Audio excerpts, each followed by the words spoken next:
How's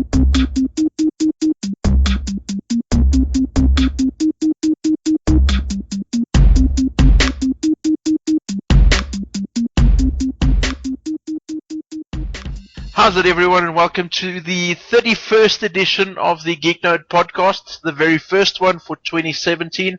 I'm your host, Night Phoenix, and today I'm joined by the Stunt, ZA, and Mr. Zakharov, Brenton McPhee, and our very special guest, hello. Stuart Henning. So how's it, guys?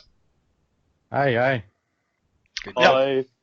So this evening or today's topic is very much tech orientated, which is why we have our tech guys with us. We are talking about something that is very creative in a sense. We're talking about case modding, and obviously we have a case modder with us in this edition of the podcast to talk to us just bring us a little bit more up to date in terms of what is happening in the case modding community. Some tips, some tricks. Just the general lay of the land, if you will. I'm going to hand it over to the expert, as it were, so he could introduce himself, tell us a little bit about what you do, what it is that what case modding is all about and your role in it. Stuart. Hi everybody, it's Stuart from Sphinx Mods. I just wanted to let you guys know that with regards to case modding, it is actually a very interesting field to be a part of and quite an inspiration in terms of seeing everyone else's builds. Now, from my side, I've been in case modding professionally since 2012, but I started off from about just early 2008. What happened was I saw the video on, remember when NAG used to have those discs out of the magazine? Mm-hmm. And then they had the Rage 2007 video. And on that video, they had a modder called Deja Vu, or known as Etienne Fenter as his name. And that machine that he had there was Project Epiphany, a full-on Perspex chassis, which was an inspiration for me, as I saw that as something completely different and out of this world, because full-on Perspex chassis was something you'd only see once in a blue moon from 2007. That wasn't very common. Mm. And so from there, I took a look at it, and then I started following his social feeds, the Facebook, then websites and things like that. Took a look around and started getting into it in terms of doing a bit of research, following who inspired Etienne or Deja Vu, who inspired him, and then look around at those guys and see what they did, and then it carried on. And I took a look at a few things around the house, literally just the moment of why not just pick up a headphones and make it white, for example, spray paint it white, make a different color. So I started off very basic in terms of literally whatever I could get my hands on, and very bad paint jobs. Very messy environment, for example. That's sort of where it started out as, literally on the back of a Bucky newspaper, and there you go. I was outside of the elements. That's how art starts, so... Yeah. If you're not messy, you're not creative. I'm sorry, but my fiance is a creative type, and when it comes to creating and sculpting, you always end up being dirty, and you have to go and shower afterwards. That's the main thing. So yes, I know exactly what you're talking about. But so we'll get straight back to the case modding side of things shortly. But I'd like to find out. We are a geek orientated website, so we like to delve a little bit into the geek side of things. I'd like to find out what sort of geeky stuff have you guys been up to in the last week? Jock, let's start with you. Well, last week being the week before this one, I would say it was my off week at home. So I've been doing as little as possible, but I must say that my most geek-oriented stuff that probably happened last week was movies. I went on a binge with a fiance. We watched Assassin's Creed. We watched Passengers.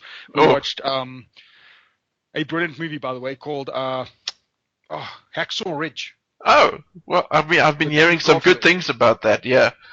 it's phenomenal. I think what makes it best is the fact that it's actually based off a true story. I mean, literal truth, which is phenomenal because even the movie itself doesn't depict what the reality of it actually was. Even in with all the Hollywood hoo and ha and bells and whistles, just the thought of what happens in the movie actually happening in reality is mind blowing.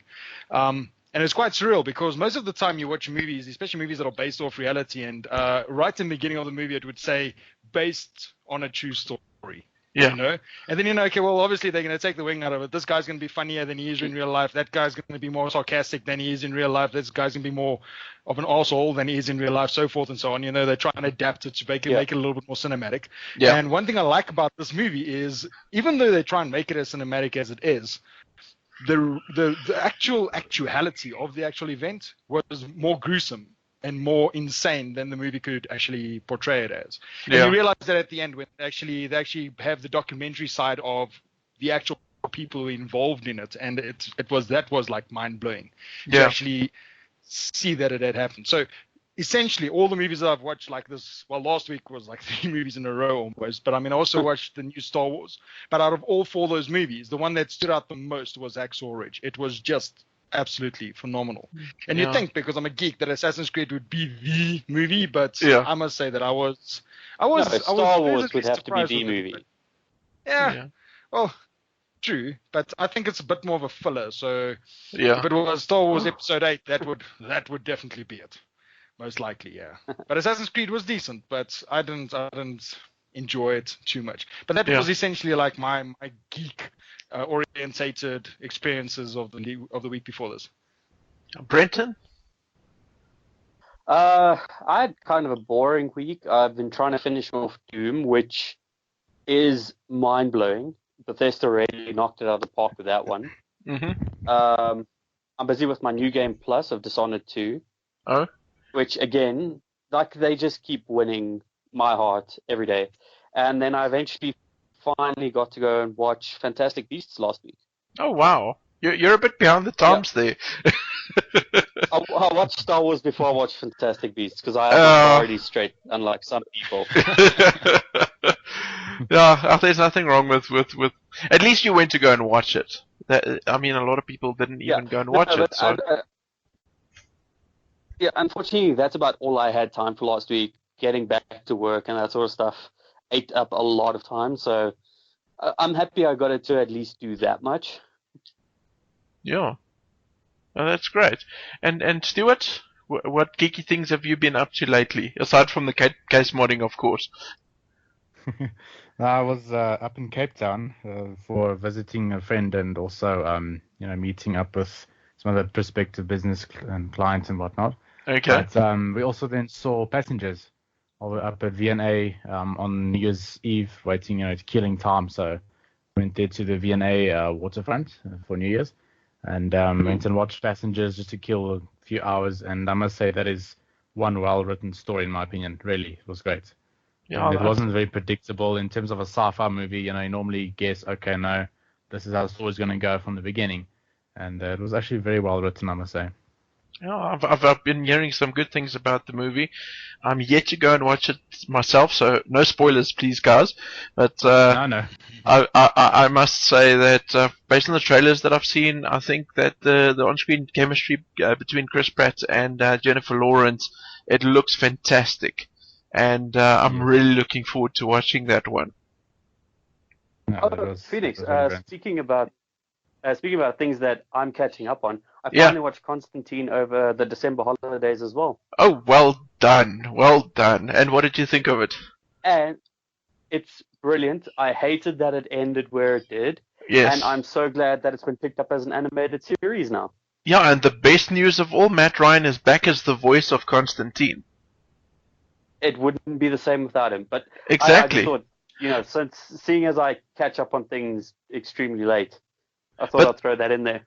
But the nice thing is, the creators or the people at DC actually recognized that he is a very devoted fan of the character, and he's actually played in a couple of animated movies as the voice of Constantine. So it's not like he's completely abandoned the role. He has still been Constantine all this time.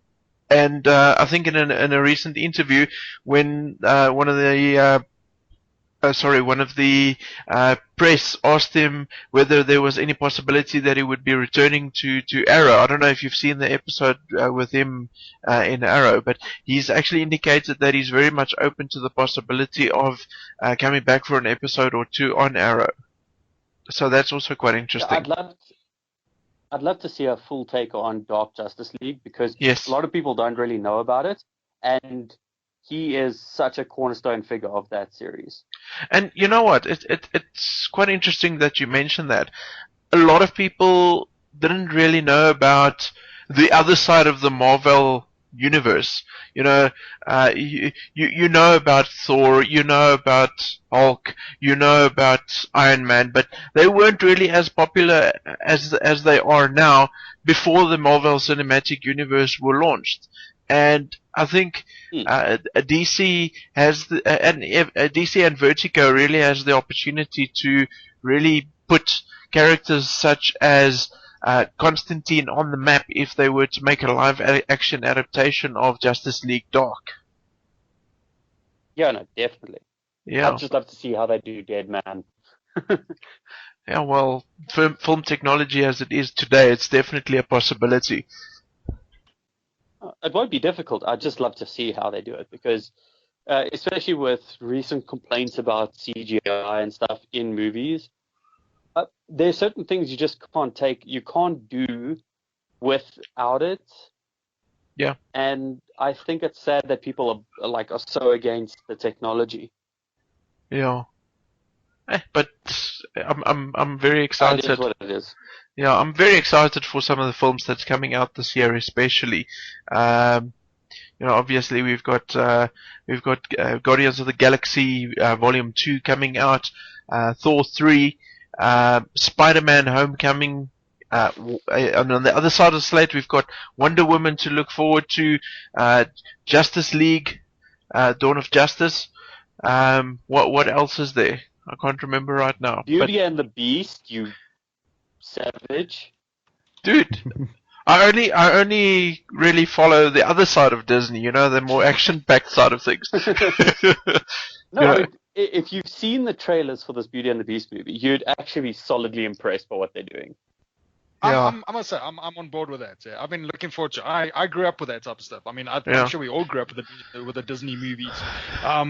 And I'm quite excited for that. That's looking good. And obviously, it's brownie points for the missus. So I'm firmly in the camp. I'm firmly in the camp of Angela Lansbury, who played the Teapot in the animated version. When she was asked what her opinion was on the new live action adaptation of Beauty and the Beast, her answer was brilliant. She said, "What is the point? We've already done it. Why do you want to do it again?" I mean, old people. Yeah, look, on the one hand, I can understand why Disney is doing it. It's really a thing about money, if you really think about it. They've got these great franchises. They've been rebooting movies. They're still busy rebooting movies into the live action realm.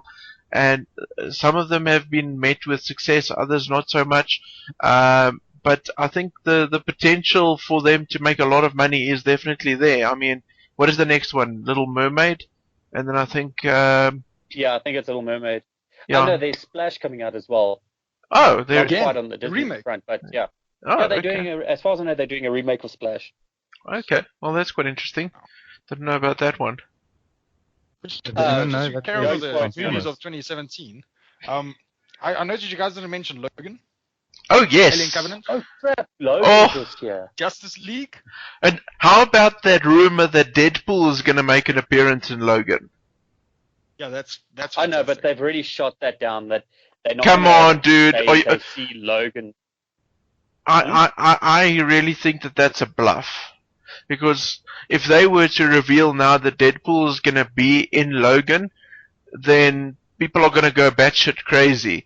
It's going to work better if it just frickin' happens in front of you on screen, and then you'll just have puddles everywhere in cinemas all across the world. No, but see, it doesn't fit in with the Logan storyline. So I'm not sure where it would be. How would it not fit in? Deadpool is based off Wolverine. I mean, Logan's blood kind of makes Deadpool what he is. The reason he can survive is how due would to it not Wolverine's work? blood, if I'm not mistaken. Deadpool is no, immortal. There's a few different ways that. Whoa, audio's cutting out a bit there. Yeah, I'm saying that Deadpool is immortal. He physically can't die. So No, that's only in one of the universes where he got cursed by. He was cursed by a guy who's in love with Lady Death. So basically, the guy was like, no, because Death loves Deadpool, and to make sure that they can never meet, he cursed Deadpool with immortality. But that was only one of the universes. In one of the other ones, he even lost his healing factor altogether. His is a radiation type mutation. It wasn't given to him by Wolverine. okay, but yeah. Moving. That's why we've got Brenton here. Yeah, Brenton, you're such a nerd. Yeah, whatever. Nerds. So yeah, getting back to the topic at hand, let's dive straight back into case modding. Stuart, give us a little bit of background. How does one actually get into case modding? What is the requirements? Aside from the right attitude. I would say just to be able to, in terms of a real life looker, would be able to afford some of the things that you want to do. So money. So in terms of, not to say that you need money to start it, but in terms of being realistic with your mod. Yeah. It's all great saying, you want to go crazy with water and you want to go and hardline the system and you want it to run through 2 different loops. Great. But you need to be able to be realistic with that in terms of you're not going to now try and put in 2 pumps where you can go with 1 pump. You can try and minimize it, but try and keep the exact same effect or plan that you had without trying to, what's the phrase? You're not trying to clash on your creativity, but you want your dream to become a reality. So you need to take a look at it in a realistic sense as well. But in terms of getting into case modding, I would say whatever you have around you, start it. I think the easiest way really would just be to start drawing out designs, to start seeing how you can look what's already in the market, what the trends are. Now, the tempered glass now with RGB, and also now we've got these side panels that I don't know if you guys have seen it. It's actually a second screen that functions as a side panel. Oh wow! And Wow. what they do now, it's actually a transparent monitor. So Okay. that is something that I want to look at for one of the mods that we'll be doing. But that's the price range for one of those things is about the price of your gaming monitors. So it's not really realistic for now, unless the budget is quite high. But, Or you have money the to effect throw that you around. if you have, yes. Yeah. But what the transparent screens do is when it's powered on, it becomes completely transparent. When it's off, it goes pure black and you cannot see through it. Okay. That's the rough idea of how it works. But it is literally still a normal monitor. It's a second screen, and you can put any visualization. You can put a rain meter on it. So as we had with the Sinister system, where I had the program that I'm running on the little screen, the 7-inch. But we can do something like that on this monitor. But you can have, for example, like a smoke effect running around, and you give a different dynamic to your system. So literally taking it to the next level. I think the very first thing that comes to mind when you're talking about 7-inch displays is like, yo dog, I heard you like this. What's it? 7-inch displays. I'll put one on your girlfriend's back. My PC. Yeah, no, that was quite a unique idea that we did for the Rage mod that we had last year. That was really fun. Yeah. But to get to your answer, sorry, just to actually give you a final answer with regards to how to get into case modding would be, I'd say, a realistic approach and to just start designing things that is different to what you see. Start following the big names out there. Take a look at how they do it. Start keeping up with the trends. And then from there, you'd be able to create a realistic approach on how to start your own system. Yeah, Get a 3D printer. And get a 3D printer, yes. Definitely.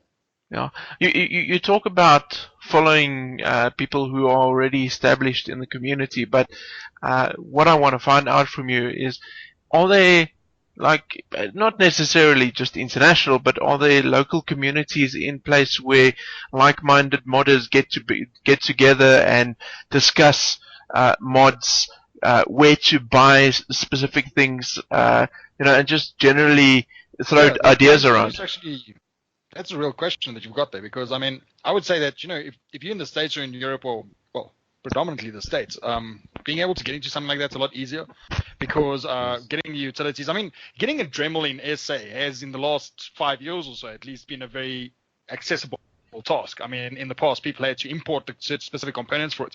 In the States, you've got little places like Radio Shack where you can get all of anything, for the most part. But what Jonathan's got there is actually what I would say is probably the biggest question I would have if I was to ever get into modding, is how easy is it to actually come by the components that you require when you do mods? Is there really an established companies out there that actually do that? Is there a community that helps source this type of stuff? What's that community's idea of actually moving ahead with that and actually getting other companies involved with it? That would be nice to basically know, expert model like yourselves, knowledge about that type of stuff. How easy is it to actually get hold of what you need to actually get hold of in order to do what your heart contests to? Yeah. See, with now Rebel Tech and with Rectron and them bringing in now large shipments of EK components, I figured in terms of quality mods and quality systems that we now see coming up quite often now, and it's a lot more accessible in terms of creating a clean-looking custom system. But in terms of now getting and meeting up with like-minded modders, for example, Cooler Master are going to be running a mod meetup, as they call it. That'll be from, I heard, from end of January to beginning February of this year.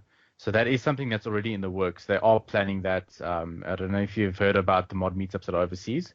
They are basically for creators by creators, and it's anybody who, not just modding, it's 3D printing, it is robotics, it is graffiti artists, anything that essentially takes the phrase "make it yours" to that exact level. And what they're doing now, we're going to be discussing plans. We don't have much details yet, but there are still plans that we now need to put together to create a proper event. Mm-hmm. But the similar event that they had with the what was that, the one where we met at Rectron? Yeah. For the internal one where you guys saw Sinister for the first time. Yeah. It will be a similar type of setup, but it'll be now for the end users, for the, what is it called? The mod meetup. Forgot the name.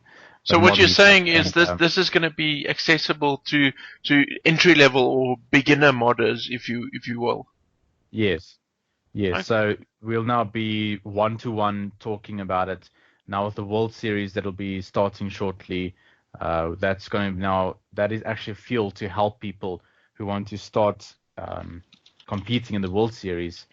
And what we're going to then do is, if they got an issue, they say, listen, I don't know how to do the custom loop here. I'm having an issue with doing a 90-degree bend. How do you do them? Then we can explain to them, and we say to them on the base level, we actually give them guides, give them tutorials. That's what we want to do with it. We want to make it so accessible for people to literally either just send an email or to phone or to even pitch up to an event on a specific date.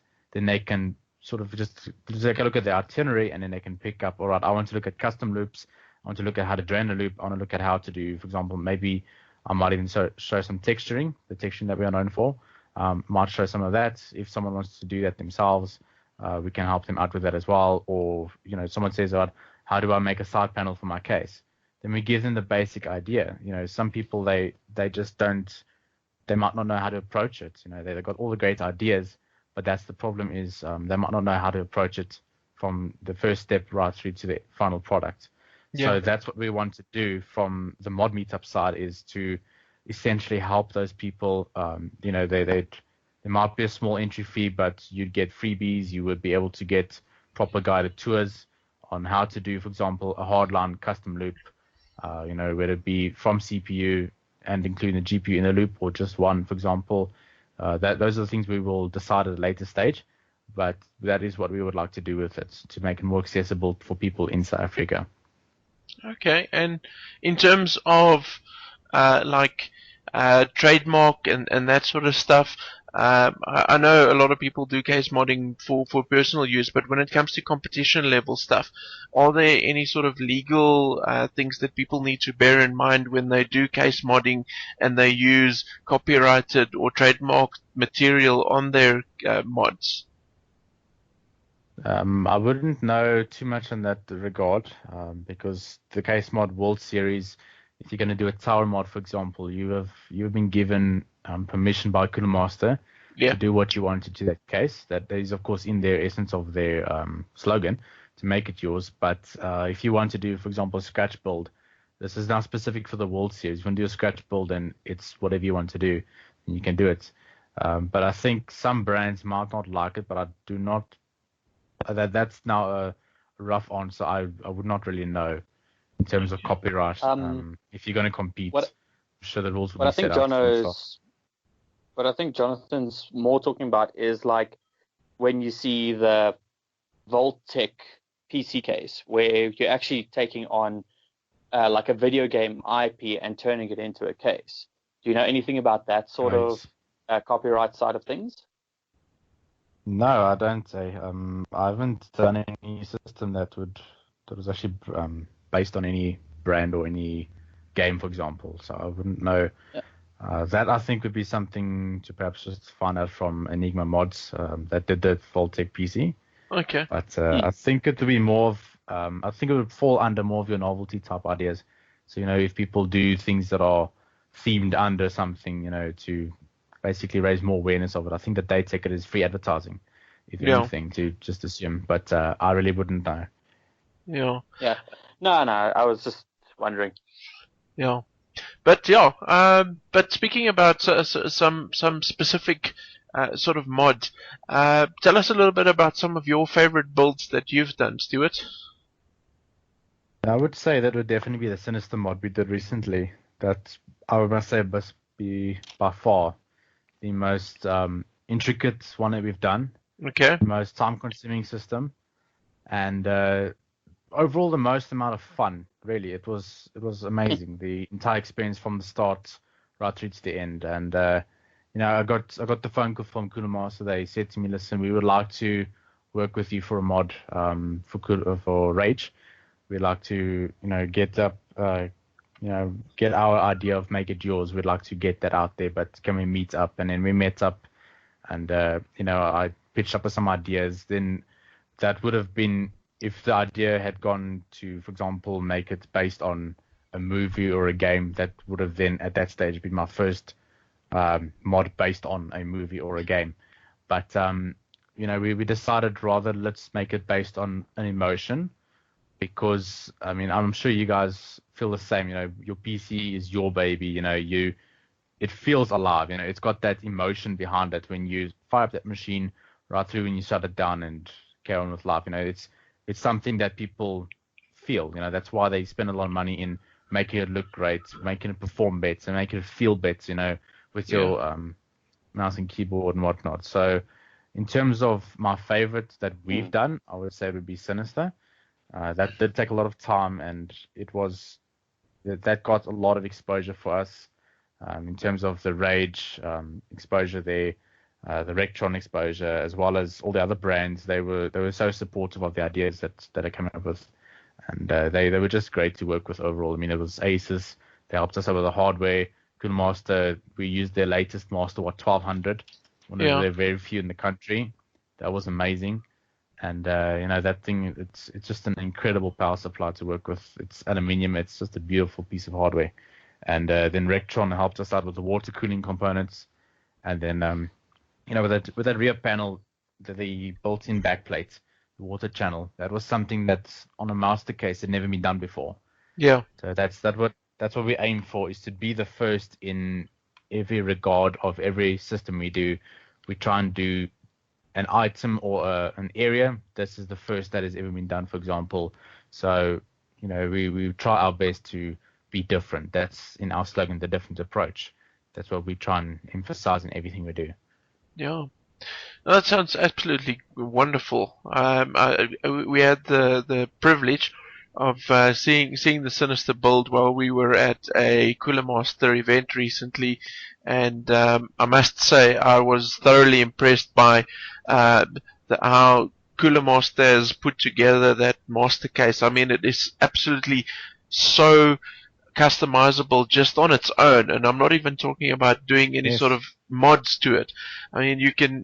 you can pull that thing apart and put it together in so many different ways. I mean, I've never ever seen anything like that before, and I've been in IT for most Yeah. of my life, so you know, it's amazing what people can do these days when it comes to technology.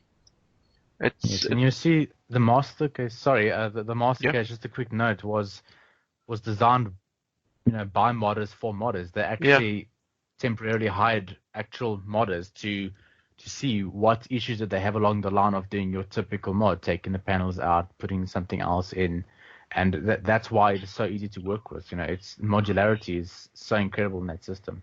And I mean, you all have the basic chassis on, for example, the 5 series, and then you just take apart the panels. I mean, you can upgrade from a normal master case to a pro, from a pro to a maker. The maker is the highest end, line with the USB Type C in it, and the light strip and everything. So it's very easy. If you don't want to buy the case from the start, you can upgrade your case along with your system as time passes. That yes. was incredible. And that completely gets rid of the need to replace your case every couple of years. You can quite literally just add Definitely. on to it, and you've got a very nice looking case that you don't ever need to replace. And if you don't want to use a component, you just chuck it in a drawer, forget about it until you need it again one day. Therein Exactly. lies the And beauty. yes, and with Coolmaster, they've now set up their maker store, and that's something that you would need to arrange with Coolmaster, and that's quite a process, but it is possible. If you for example, it should be on their site, but what you do is you are able to create the master case panels. For example, you can now laser cut a certain type of pattern on it, and you can now resell so many of those panels. So people can literally take the top panel off and put your panel as a replacement, And it will and fit then all you right get out the is, box. yes, there we go. And then that's the maker store. They are now allowing, and the profit goes completely to the modder. They are just allowing access to the general public to that modder. They're allowing that, they're tying the bridge, for example, and that's quite incredible from a brand such as Kilmos. That's really why it was so great to work with them for this mod. It was really incredible Yeah. because any idea we had, they were all for it. They said, no, go for it. Let's try it, see what we can do. And with, for example, like I said, the maker store, that really is, for me, was quite an eye opener to see that someone in terms of a brand, for example, was actually willing to do something like that. So they have a online store where I think at the moment it's only one brand, but if you have the infrastructure to be able to, create the panels or to do so many panels per month, for example, then they would allow you to have access to their site, and you can advertise your product on their behalf. Okay. They advertise on your behalf, for example. Yeah. But it's really incredible. It's really nice to work with them. Yeah. And obviously we've spoken about some of the stuff that you've done, but coming from a modding background, I'm sure you've seen quite a lot of really interesting builds. Do you want to tell us a little bit about it, some of the stuff that really piqued your interest? Yes, yes. I'm quite a fan of the CNC avenue in terms of, you design the machine on your system, and then you just go and take it to a CNC machine and they cut it out. That's where the inspiration for Sinus's rear panel. And there's a modder out there, modder Pope, Pope, and he does a lot of CNC work and very, very clean mods. That really is an inspiration to me as well. To try and, it's a whole nother level. It's sort of sets a bench for if you want a clean system, a really, really, and I mean hyper clean. The cables have their own channels, for example. So that's cable management to a whole new level. And then there's, of course, Modder Crow, who's been winning the World Series for the past 2 or 3 years now. Mm-hmm. His mods also have a totally different approach, and that's now clean to a sense, but that's where the emotion comes in. You can feel the emotion in that system. You can feel the passion. And that's what I like to take a look at and to take out of other modders, to see what is special by each other brand. What do they do? Then there's also Malik Customs. Their photography on their systems is impeccable. It's really amazing. That's what inspired the photography for the Sinister build log was Malik Customs. The close-ups, the hyper detail, and the slow fading blur away. So, for example, you want to highlight your water pipes or your CPU block, for example, and that is in focus. Everything else is just a blur. Yeah. And that really is an essence of modding, I would say, is to just have fun with every part of the process. Really, is to just start with an idea. That's where you would come up with your sketching of your idea and to come up with something realistic, but have that dream sense. Try something new, but again, don't overshoot. Otherwise, you might disappoint yourself. Then you don't want to disappoint yourself, then give up on it. Yeah. Start out small. Have fun with it. Get excited. Then start a new thing. Build up on what you've. Always be humble. Build up on what you've learned in the past. Build up on the people that have helped you. Work with them and keep them in the loop as well. And it's really fun. Yeah. But, my inspiration, I would say, from the start was Deja Vu, and that was a South African modder, and he worked a lot with Perspex. But the way that he worked with Perspex, you can see that was passion right there. It was amazing. Yeah. But yeah, a question about go for it. I was just wondering, when it comes to now, when you're thinking about the overall look of the design, when you're thinking about loops, do you have a preference between hard or soft pipes, or do you think it's purely aesthetic? I have a preference with hard pipes because in terms of aesthetics, and for me, it's more difficult. So I prefer the challenge. Where soft tubes, to me, it appears as if it's the easy way out. With hard tubes, you need to be able to bend it, so you need to heat it up. You need to be very careful. And again, it's from a passion point of view. If you're new to water cooling, stick with the soft tubes. That's where I started. The NV system that I had, that was the Cosmos S. That was a steampunk build that I did. It started off with soft tubing, and then I pulled that out, and then I went now hard tubing, and it's amazing to work with hard tubing. But it's aesthetic, and if you want straight piping, or if you want, if you want straight piping, or if you want curved piping, it just depends on your design and how you want your loop to run. Your from the start right to the end. How do you want it to work? But you don't need to worry about having to bend it yourself. You can get a 90-degree fitting, and then there we go. So then you just cut the length that you need. So it's not so difficult as what people make it out to be, but it does take some practice to get used to it. But it really is fun. Okay, cool. Awesome. But yeah, what I will do for the listeners is all of the case modders and specific mods that Stuart mentioned, I'll pop it into the article so you can go and have a look. And then any sort of useful links or anything that Stuart feels that our listeners can benefit from, I'll also include in the article for your reading pleasure, and maybe in some cases video pleasure. But Definitely. I believe you wanted to talk to us about Project Iris. Tell us a little bit more about that, Stuart. Oh yes, Project Iris. That is now our next upcoming system. That is now going to be a really fun build. Again, we're going to take it to another level again. This is now going to be proposed as an all-in-one system. It's going to be our first all-in-one system for us specifically. It's going to be built out of aluminium, is what we've spec'd up to Asus and to Kudo Master. We've now proposed the system. They said, let's go for it. We're going to be working with them again, as with the Sinister build. It was just great working with them, so I want to keep them in the loop as well. And so with Iris, every system that we do, we try to keep the name to mean something. Everything we do, we want it to mean and have some sort of meaning around it. So with Iris, it literally means the colored part of a person's eye, the iris. And this system, we're going to sound a bit like an overprotective parent. We're going to be raising awareness for eye strain with this mod. In terms of creative artists, people that work on these systems every day, you spend 8 hours plus playing your system, and you might not be aware of it if you're doing eye strain. I mean, many times, I get up from the system and your eyes are way too tired, you know what I mean? And you don't want to now keep straining it, because then you can't watch movies, you can't play games, all of that. So we're going to try and raise awareness just to get people to realize the impact that this wonderful technology has in our lives, and how much we spend, actually interacting with it. So I propose to ACES South Africa, listen, we want to do an all-in-one system. We're going to be dubbing it Project Iris to raise awareness for the eyes. We would like to work with you, and all I can say right now is it will be featuring ROG hardware, and to emphasize the eye of ROG and the heart of great performance.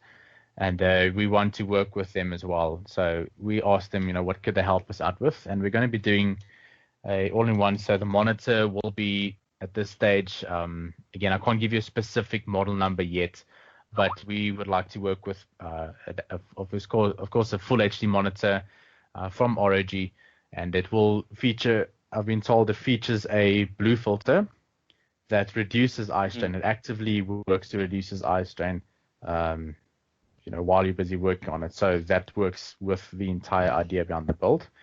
And we're going to be implementing our signature texturing as well in the build, so we will bring that in as well. Okay. And at the moment with the Iris, we're trying to leave some mystery behind it, so that in the build logs and things to come, you guys can see where we're going with it, and hopefully not jump the gun. But when we reveal it, it will really be an amazing build. But we're going to go hardline tubing with it, but a prototype piping system that I've come up with. So instead of it now being hardline, we're going to go a different route that will require to be even more accurate than hardline piping. That will require it to be even, like I said, more accurate, and it's going to be very little room for error.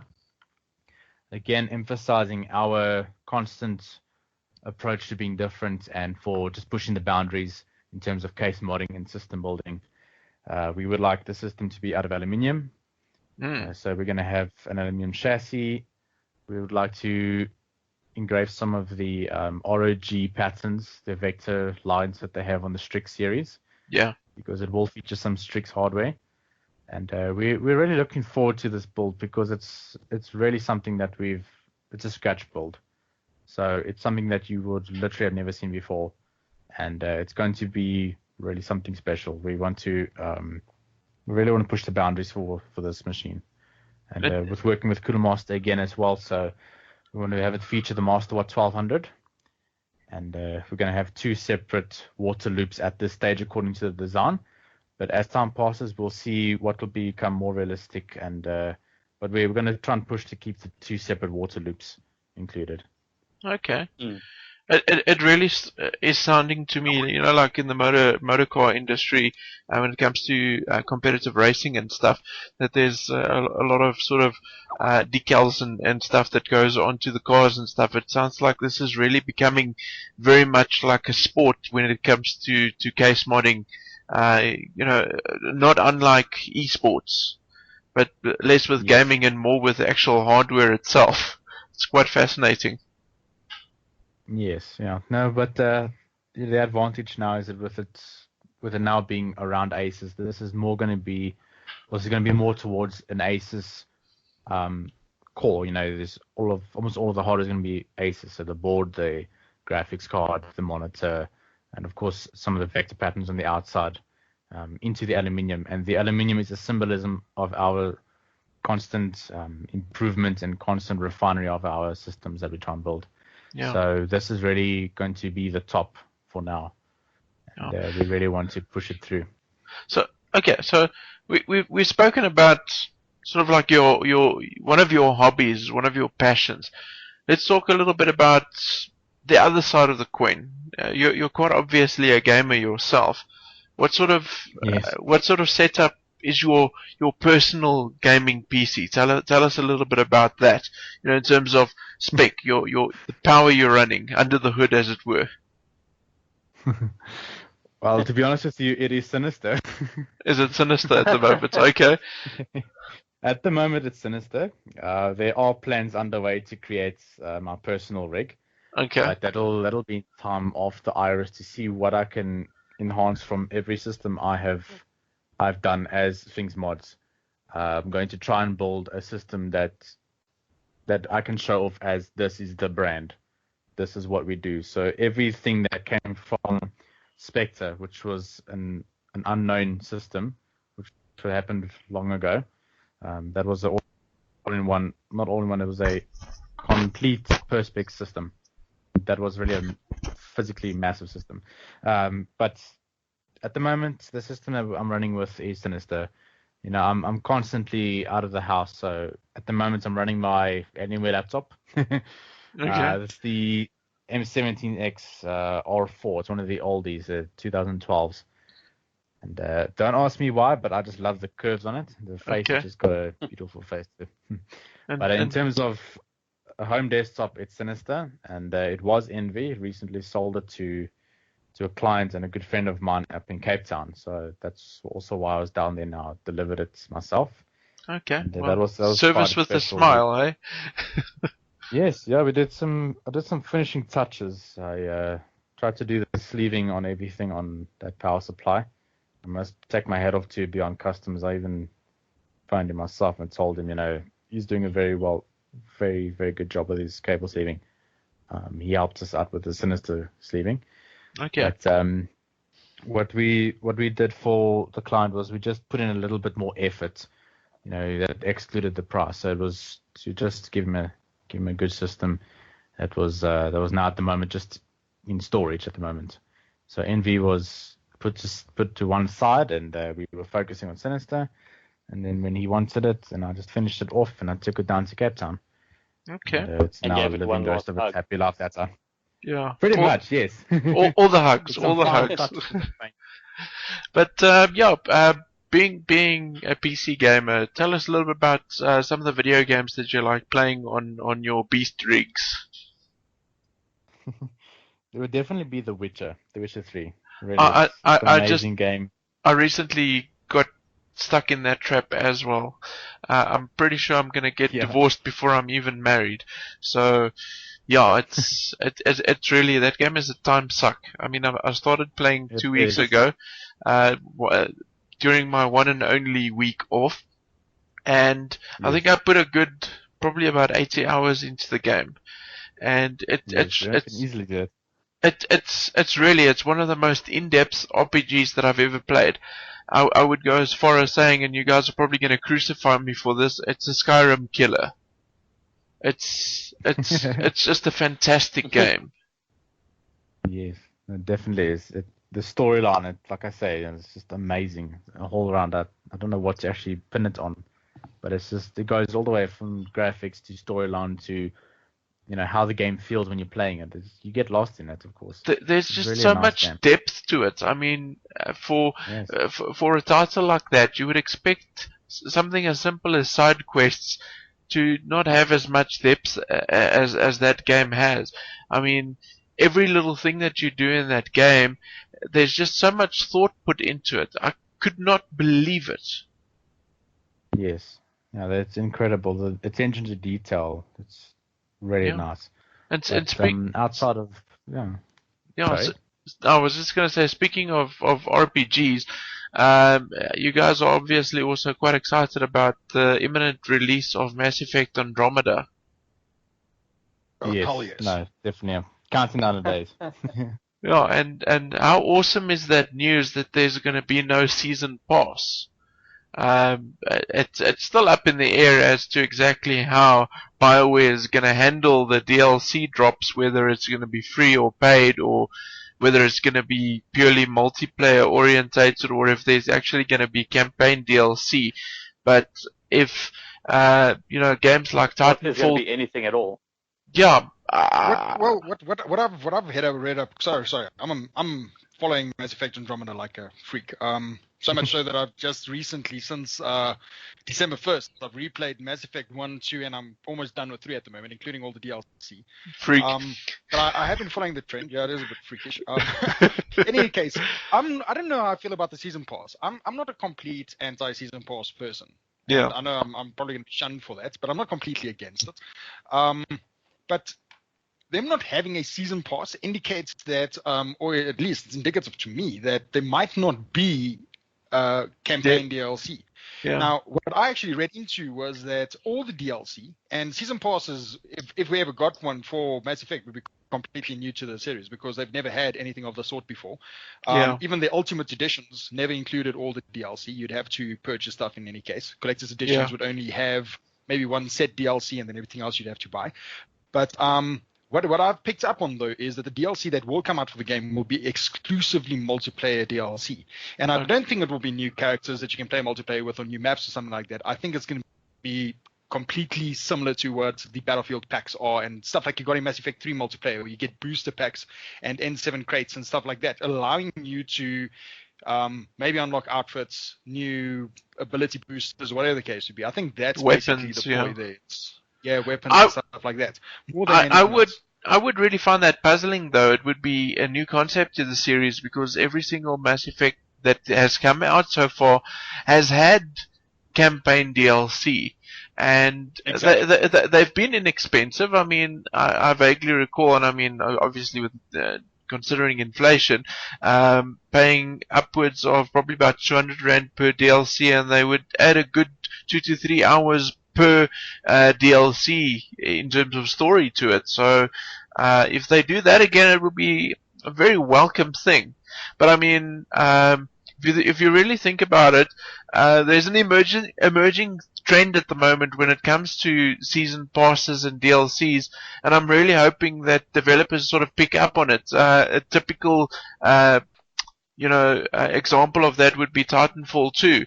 The developers, Respawn Entertainment, has actually announced that every single DLC that they will be releasing for the title will be free. There will be no season pass. And the game, the price was actually quite reasonable for the game itself, so you are getting real good value for money. And if this trend continues even across to different developers, that would be fantastic. I mean, the one chap that works for BioWare, when he was asked about the DLC, and he said no, that there will, or rather the season pass, and he said that there would be no season pass. They actually asked him, so what would be the case with the DLC, and he said that they would be revealing more soon. So I don't know if you want to read into that or not, but I think that there is a distinct possibility that we might actually get cheap DLC like we did previously, or it might in fact actually be free. I'm hoping for the latter. I just hope that if we do actually get DLC for Mass Effect, that it doesn't have to be purchased with BioWare coins or currency. Yes, because as it stands on sale, you can buy Mass Effect Trilogy. That's all 3 games, and it's Mass Effect 1 with I think, or both its DLC packs. Mass Effect 2 with a couple of stuff, and Mass Effect 3 with just the light stuff. I believe it might just be the Prothean DLC that you get with that. For 149 bucks, 149 Rand. That's, for all 3 pennies. Yeah. For all 3 games. If you want to buy all the DLC for Mass Effect 2 and Mass Effect 3 right now, it's going to cost you upwards of 900 Rand. Sure. Just the DLC for the games you already bought. So if you buy them when they're off sale for 300 bucks, it's 3 times that just for the DLC for the second and third game. Sure. Wow. Oh, and for those listening at home, if you're a PC Mass Effect fan, Mass Effect 2 is currently free on the Origin store, but it's for a limited time only. So if you haven't picked it up yet, go now. Otherwise, you might regret it. So if you're looking to either replay the game or play it for the first time, it's a fantastic game, and it would really put you in the mood to play Mass Effect Andromeda, I would say. No, definitely. That's fantastic. Can't wait. And it's one of the better games, yeah. How's the anticipation levels for Red Dead Redemption 2? Oh, I'm not trying to hype too much about that at the moment. I'm excited for it, but I don't want to be too excited for it because it'll be the only thing I think about. So I don't want to hype myself up too much. I'm just like Star Wars episode 8 that's coming out at the end of this year. I'll hype about it in November. Otherwise, I'll be cranky the whole time because it's not November yet. The way I'm approaching Red Dead Redemption 2 is once I have a release date, a month before that date, I'll start the first game because I haven't ever played it. So I like to give myself a bit of a goal to work towards. Start 2 months before the time. No. I do it all the time, just 1 month. It's fine. Give yourself ample time to play it. It is such an enjoyable game, and it aged really well. It aged so well, and you need to because the community is still quite thriving. You need to get into the multiplayer because some of the most fun I've had is just shooting people's horses. And what better time to do it than now? Because it's backwards compatible now, and as has been proven, games that have been made backwards compatible, it actually runs better on the Xbox One. A typical example of that would be Fallout 3. It's got a solid 30 FPS. Yeah. Absolutely solid. But guys, moving very swiftly along, I wanted to mention that there's a rumor going around that Red Dead Redemption is actually releasing in October of this year. Treated as speculative at this stage, but it would be nice to see it sooner rather than later. Yeah, of course. But definitely.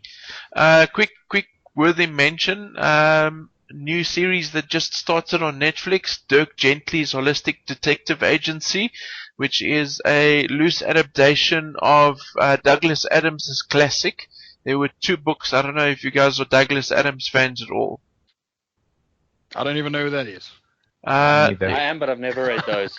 Hitchhiker's Guide to the Galaxy. It's the same author. Dirk Gently is pretty much a detective that believes that everything in the universe is connected. The basic premise of the series, he's a gifted individual that sort of finds his way to any sort of spot just at random because his gut feeling said so, and random things starts happening, and it's a really weird but really interesting show, and I would highly recommend it, especially if you're a Douglas Adams fan. 2 big announcements on the website. Very first and most important one, our resident tech editor, Mr. Jacques Deploy, got engaged over the weekend, or rather over the holiday period. We just want to congratulate him and his fiancée Tess on the pending nuptials. I don't know, have you guys set a date yet? 11th of May. This year? This year. Oh wow, that's kind of quick, eh? We don't screw around, man.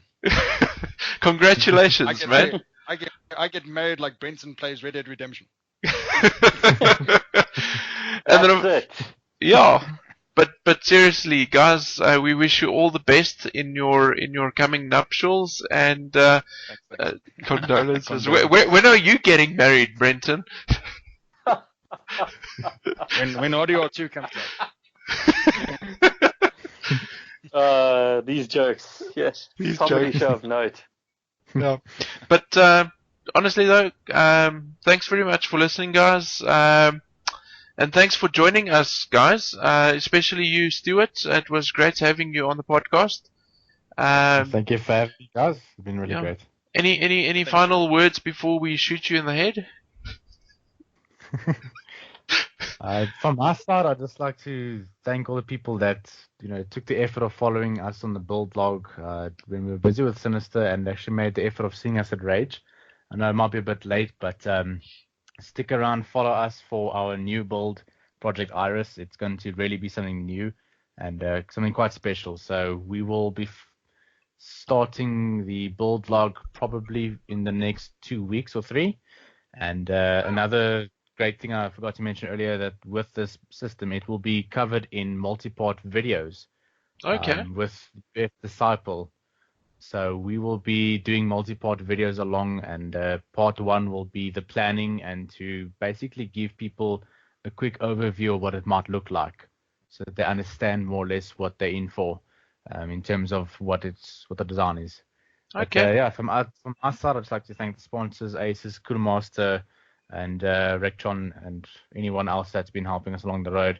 Thank you very much. It's really been great.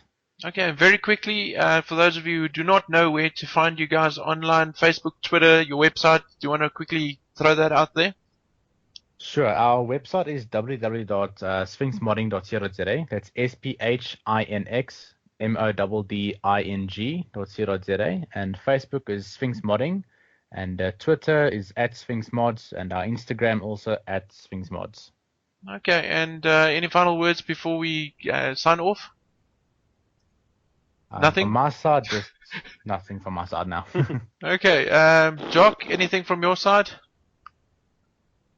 Nothing. I'm all good. Okay, Brenton? Just keep it real, guys. Keep it real. Yeah, and in case you guys don't know, tune in to Brenton's YouTube channel where he talks about all things games, tech, comic books, Pip-Boy Gaming. We'll throw all the links down in the article for you guys to check out. And yeah, thanks everyone for joining the 31st podcast. First podcast of 2017. Happy New Year, everyone. Happy New Year. Hoo-ha. Hoo-ha. This is Geek Node podcast team signing off. Cheers, guys. Cheers, Bye. cheers.